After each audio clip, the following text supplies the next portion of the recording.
برابر ہے. ہاں یہی ہوتا ہے جب ہم یہ دیکھتے ہیں کہ جب ہم یہ جانیں کہ فائل حقیقی اللہ تعالیٰ ہے تو پھر ہم تو اپنے آپ کو کہیں بھی نہیں پاتے. فاعل حقیقی اللہ تبارک و تعالیٰ، بالکل اس کا اعتبار ہے. دیکھیں فاعل حقیقی وہی ہے، یعنی ہم جو کچھ کرتے ہیں ہمارا اختیار ہمیں کس نے دیا؟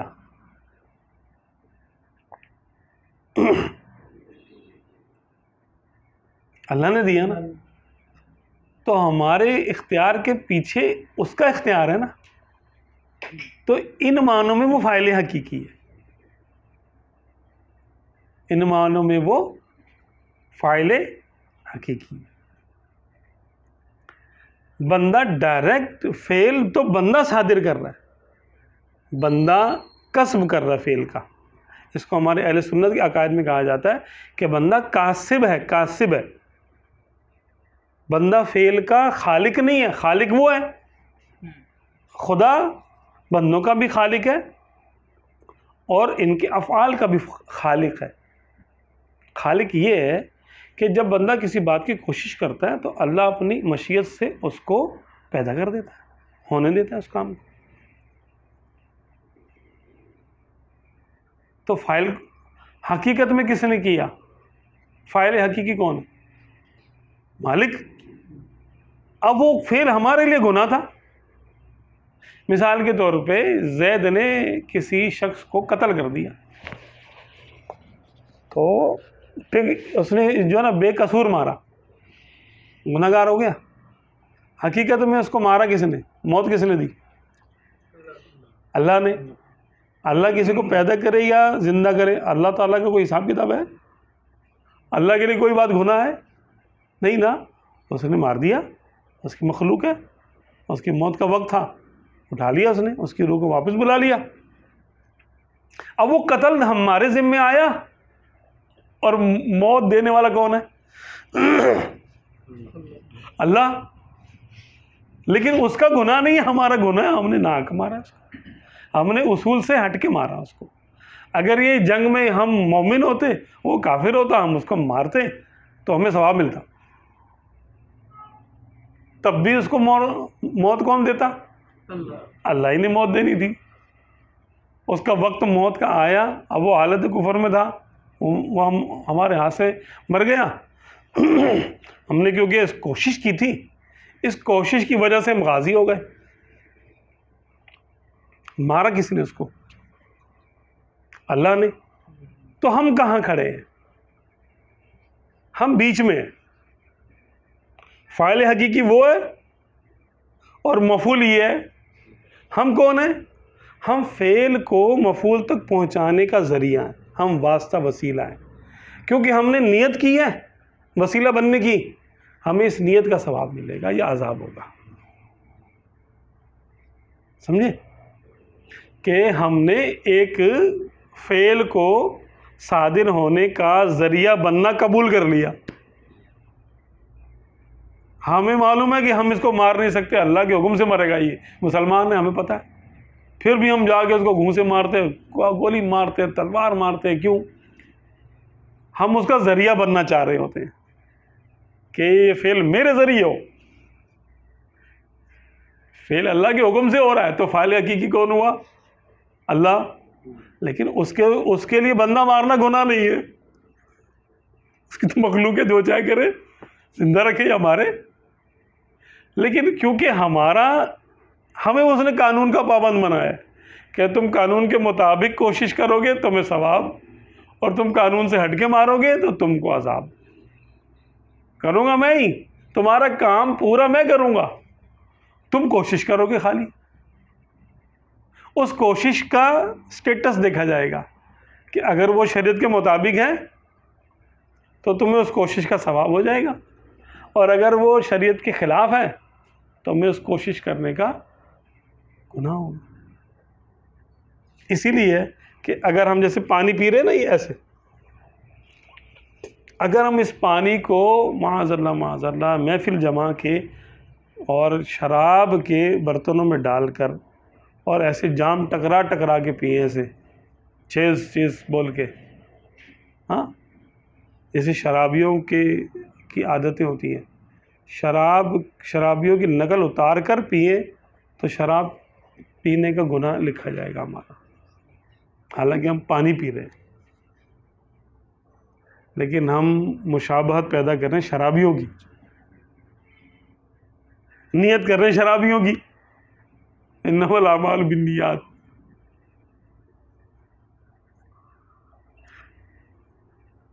جو جس قوم کی نقل کرتا ہے انہی میں شمار ہوتا ہے. من تشبہ بقوم فہو منہم. تو بندہ صرف نیت اور کوشش کر سکتا ہے.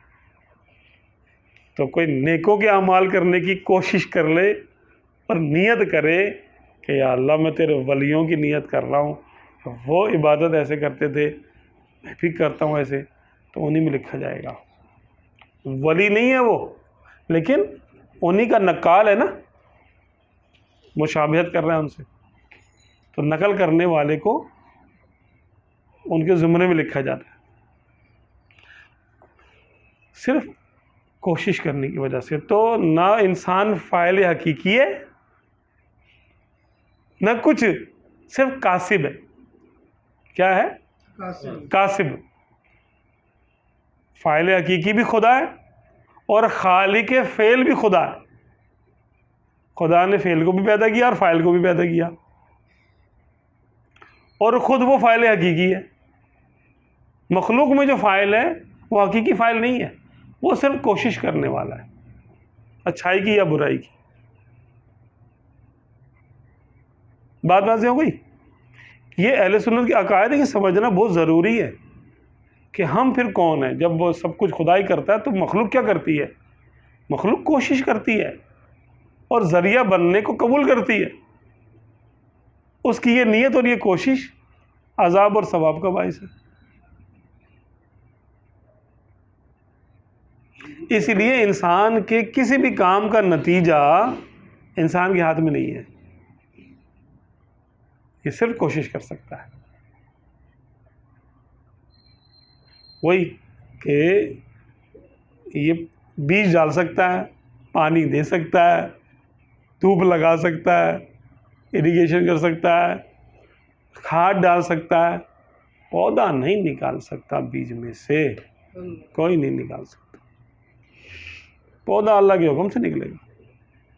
کر کے بیٹھ سکتا ہے، بس ہو گیا، اب 10 دن میں نکلے گا، 5 دن میں نکلے گا، کیا مدت ہے اس کی، نکلے گا نہیں نکلے گا.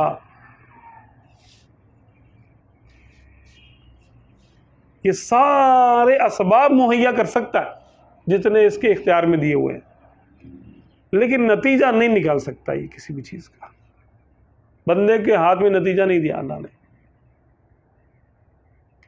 صرف اور صرف کسب اور کوشش کا اختیار دیا اس کو.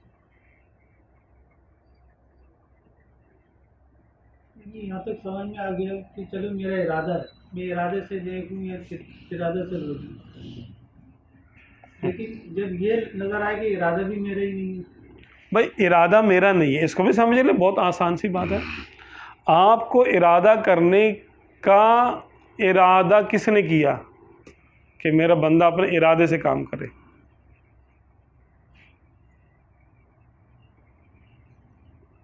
تو ہم کس کے ارادے سے ارادہ کرتے ہیں؟ ہمارا ارادہ اس کے ارادے کو کراس کر سکتا ہے، تو اصل میں ارادہ کس کا ہوا؟ اس کا، کہ اس نے ہمیں ارادہ کرنے والا بنایا. اب ہمارا ارادہ ہم پر ایفیکٹ کرے گا، اس پر نہیں. ہمارا گناہ اور ثواب ہمارے ارادے کے تحت ہے نا، تو بس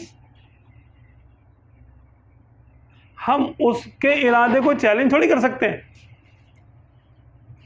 اس نے اپنے ارادے سے ہمیں ارادہ کرنے کا اختیار دیا، اپنے اختیار سے ہمیں اختیار دیا، اپنے علم سے ہمیں علم دیا، اپنے قدرت سے ہمیں قدرت دی، اپنی زندگی سے ہمیں حیات بخشی، اپنی قیومیت سے ہمیں قیام دیا، اپنی صفات سے ہمیں صفات دی ہیں نا اس نے. تو ہماری ہر صفت کے پیچھے تو وہی ہے، حقیقت تو وہی ہے. تو پھر ہم اس کے مقابلے میں ہم کچھ نہیں ہیں. ہم جو کچھ ہیں آپس میں ہی ہیں. ہم جو کچھ ہیں ایک دوسرے کے لیے.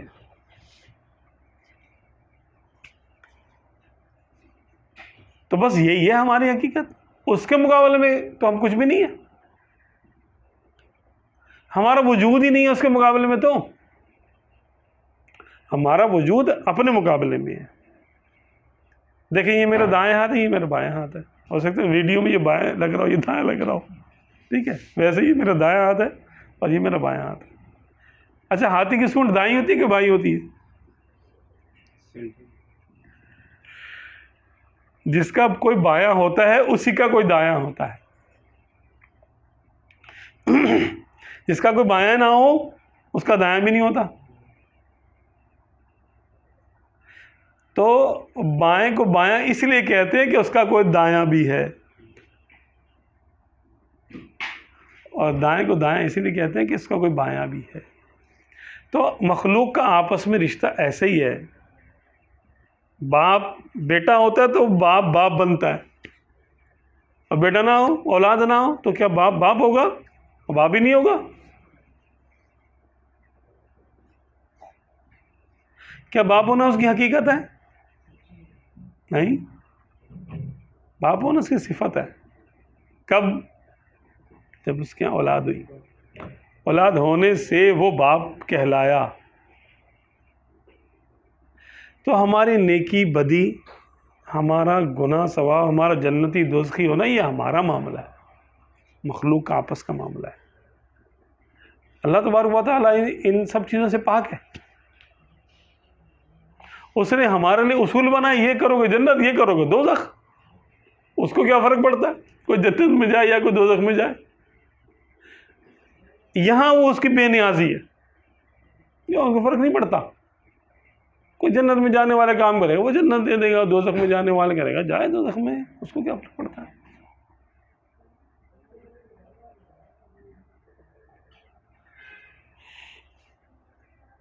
بات واضح ہو گئی کہ ہمارا ارادہ بھی اس کے ارادے کے, وما تشاءون الا ان یشاء اللہ, اور تم کیا چاہو مگر یہ کہ اللہ چاہے. یعنی اللہ نے جب ارادہ کر لیا, دیکھو جب اس نے کائنات نہیں بنائی تھی تو کوئی تھا ہی نہیں, تو ارادہ کون کرتا؟ اس نے ارادہ کیا کہ جاؤ میں ایسی مخلوق پیدا کروں گا جو اپنی مرضی سے کام کرے گی. تو اب اس نے ارادہ کرنے والی مخلوق پیدا کر دی. بھائی انسان بھی ایسے روبوٹ بنا رہا ہے نا جو اپنے ڈیٹا پہ اپنی مرضی سے خود فیصلہ کریں گے. بن گئے ہیں نا. تو بتائیے, انسان نہیں بنایا نا, اور ایک خاص حد تک ان کو اختیار دے دیا. ان کے اندر کمپیوٹرائز اختیار فیڈ کر دیا کہ تم یہ ہو تو یہ کر لینا, یہ ہو تو یہ کر لینا, یہ ہو تو یہ کر لینا. روبوٹ میں نے دیکھے کہ وہ دشمن کے فوجی کو پہچان کے اس پہ فائرنگ کر رہے ہیں, اپنے فوجی کو نہیں مار رہے. اس کی ویڈیو دیکھی میں نے. یہ دشمن کا فوجی کھڑا ہے, یہ اپنا فوجی کھڑا ہے, اور روبوٹ جو ہے وہ آیا, جمپ لگا کے اس نے کلا بازی لگائی, گن سیدھی کی, اور دشمن کے فوجی سمجھ لو کہ اس نے جو وردی پہنی ہوئی ہے وہ الگ سے ہے, اور وہ ہے بے جان, ایک جن پتلا ہے, اور اپنا فوجی ہے وہ جاندار آدمی ہے, وہ اس کے برابر کھڑا کیا ہوا ہے. تو اس نے ایکوریٹ نشانہ لے کر دشمن کے فوجی کو مار دیا. وہ جو ہے دکھا رہے ہیں کہ دیکھو ہم یہاں تک پہنچ گئے ہیں کہ یہ اپنی مرضی سے فیصلہ کرتا ہے. ایک کلر ڈیٹیکٹ کرتا ہے کہ کس کلر کی وردی ہوگی, کس کلر کی ٹوپی ہوگی, کس کلر کی اس کا بیج ہوگا, تو مجھے اس کو ہٹ کرنا ہے, دوسرا والا نہیں کرنا ہٹ. ارے آپ جاتے ہیں نا اپنے سپر سٹور میں جاتے ہیں, ٹھیک ہے, وہ آپ جو تصویریں, آپ جو چیزیں لیتے ہیں اس پر ایک بار ہوتا ہے, بار کوڈ ہوتا ہے نا. اب وہ اس کی کیلکولیشن کیسے ہوتی ہے اس کی قیمت کی؟ آپ اس کو دیتے ہیں بھائی یہ جو ہے نا میری شاپنگ بیگ میں اتنی جو ہے نا چیزیں, تو وہ کیا کرتا ہے ایک ایک کو اس کے سامنے کرتا جاتا ہے. تو اس کی ٹیٹ ٹیٹ ٹیٹ آواز آتی جاتی ہے، اور اس کو 1 سیکنڈ کے 100ویں حصے میں وہ پہچان کے اس کی قیمت لکھ دیتا نیچے، کیلکولیشن میں آ جاتی ہے۔ تو اپنی مرضی سے کر رہے ہیں نا وہ کام، آپ تو اس کو فیڈ نہیں کر رہے نا ٹک ٹک ٹک ٹک یہ 500 لکھو، 300 لکھو، 400 لکھو، کر رہے ہیں نا، وہ کسی پروگرامنگ پہ چل رہا ہے، کمپیوٹر ہے وہ، اس پروگرامنگ کی حد تک وہ با اختیار ہے۔ اب آپ سے نہیں پوچھے گا وہ کہ اس کی کیا قیمت لگاؤں، اس کو پتہ ہے اس کی یہ قیمت ہے، اس بار کوڈ کی یہ قیمت ہے۔ کتنے باریک باریک کوڈ ہوتے ہیں، وہ 1 سیکنڈ سے بھی 100 یعنی 1 سیکنڈ کے 100 حصے کرو تو اس کو پہچان کے لکھ لیتا ہے اس کی قیمت۔ اس کمپیوٹر کو اتنا اختیار کس نے دیا؟ انسان نے دیا نا، بنانے والے نے دیا۔ آواز سمجھ میں آئی؟ اس کا اختیار بنانے والے اختیار کے تابع ہے، تو چاہے تو اس کو اس پہ عمل کرنے سے 1 سیکنڈ میں روک دے، لائٹ آف کر دے، چلو بھائی ختم، سیل نکال دے اس کی، چلو بس ختم، کوئی اختیار نہیں، ہٹو یہاں سے۔ وہ مالک ہے، اسٹور کا مالک، سیل نکال دے مشین کے، اب اس کے سامنے آپ یوں کرتے رہے، کچھ نہیں بولے گا۔ ہاں بس یہی ہے، بے بسی ہمیں اس نے بے بس نہیں بنایا، ہم ہیں بے بس ہی، لیکن جن باتوں کا اس نے ہم سے حساب لینا ہے اس کا اختیار دیا ہمیں۔ حقیقت میں تو ہم بے بس ہیں، لیکن اس نے اپنے اختیار سے ہمیں ان باتوں کا اختیار دیا ہے جس کا اس نے ہم سے حساب لینا ہے۔ بس یہ سمجھ لیں کہ ہمیں ہمارے اختیار کا ہی تو حساب دینا ہے، کہ تم کو سچ بولنے اور جھوٹ بولنے کا اختیار دیا تھا، تم نے کیا بولا؟ تو تم کو ایمان لانے اور کفر کرنے کا اختیار دیا تھا، تم نے کیا کیا؟ تم کو نیکی کرنے گناہ کرنے کا اختیار دیا تھا، تم نے کیا کیا؟ یہ ہے اختیار دینے کے بعد سوال بنتا ہے، جب اختیار ہی نہ ہو تو سوال کس بات کا؟ تو بندے کو بھی اختیار ہے، وہ اختیار خدا کے اختیار کے تابع ہے۔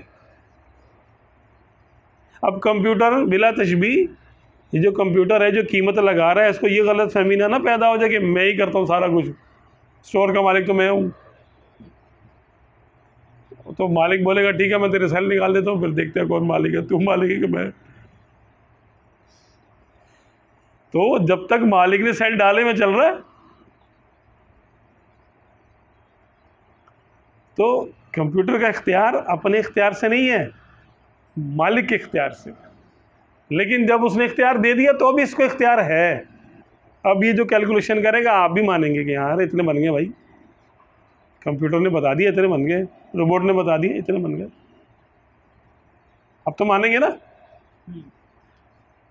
آپ نے ہی اختیار دیا ہے تو آپ ہی اس کو ڈینائی کیسے کریں گے؟ اپنے دیے ہوئے اختیار کو آپ ہی منع کر دیں گے، نہیں چلو صحیح نہیں کیا، آپ نے اختیار دیا نا۔ تو اللہ تبارک و تعالیٰ نے ہمیں اپنے اختیار سے اختیار دیا، اب ہمارے اختیار سے ہم نے جو کچھ کیا اس کی حیثیت بنے گی، جنت یا دوزخ، نیکی یا بدی، عذاب یا ثواب، کیونکہ وہ اللہ کا دیا ہوا اختیار ہے جو ہم استعمال کر رہے ہیں، اس استعمال کا حساب ہے۔ اختیار خدا کا ہے، استعمال ہم کر رہے ہیں، اس کا استعمال کا کچھ بل تو آئے گا نا، اس کا کچھ نتیجہ تو آئے گا نا، وہ نتیجہ جنت ہے یا دوزخ ہے۔ اصل میں تو ہمارا اختیار ہی نہیں ہے، مخلوق کے پاس اپنا کوئی اختیار نہیں ہے، وہ تو خالق کا اختیار استعمال کرتی ہے مخلوق، اسی لیے تو حساب کتاب ہے اس کا۔ اگر اپنا کسی کے پاس ذاتی اختیار مان لیا جائے تو بندہ کافر ہو جائے، کہ مخلوق کے پاس تو اپنا ذاتی اختیار ہے ہی نہیں،